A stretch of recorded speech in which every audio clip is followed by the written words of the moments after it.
take a look at this multiple choice question from farhatlectures.com. Corporation X owns equipment with a carrying value of $500,000 and a tax basis of 38 at December 31st. The enacted tax rate is 21%. And what is the deferred tax liability? So here they're not even asking you to determine whether it's a deferred tax liability or a deferred tax asset. They're telling you are computing a DTL. So keeping it simple. Now, why would the DTL arises? It arises because of the difference in the book and tax basis of an asset, which is an equipment here, or a liability, but here we have an asset, equipment. So the book is $500,000. The tax basis is 380. Let me show you what we're looking at. We have GAAP, and the basis for GAAP is $500,000. The tax basis for the IRS is 380.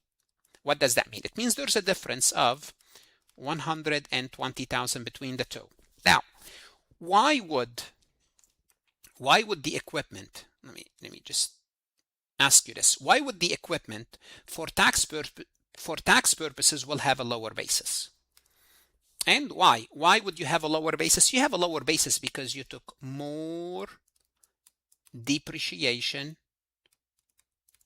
for taxes. That's why your tax basis is lower, because you took more depreciation. Why did you take more depreciation?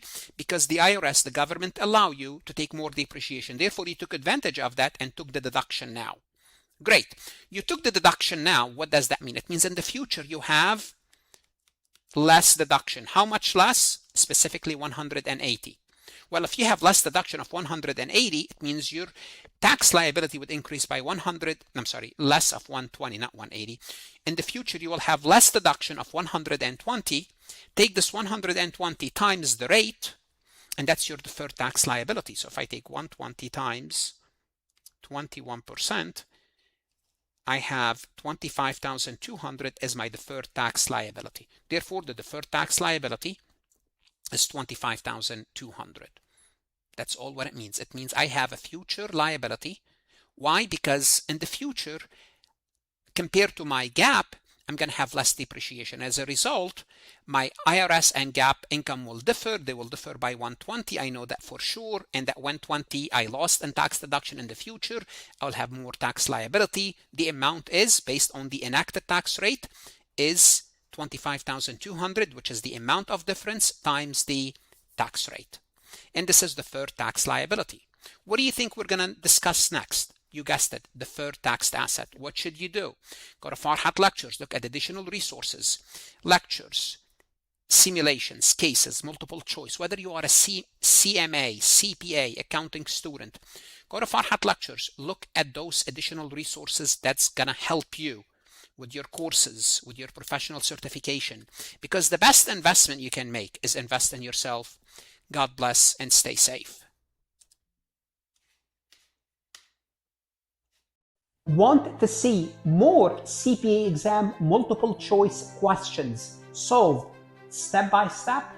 At farhatlectures.com, you will get hundreds of video solved MCQs step by step, including previously released AI CPA questions, previously released AI CPA simulation, in-depth lectures and resources to prepare for the CPA exam, AI tools that's going to help you study smarter, not harder, CPA exam podcast lessons where you can learn on the go.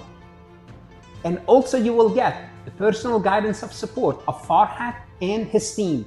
If you are serious about passing the CPA exam, this is your next step. Visit the website farhatlectures.com, start your free trial, and I hope to see you on the website.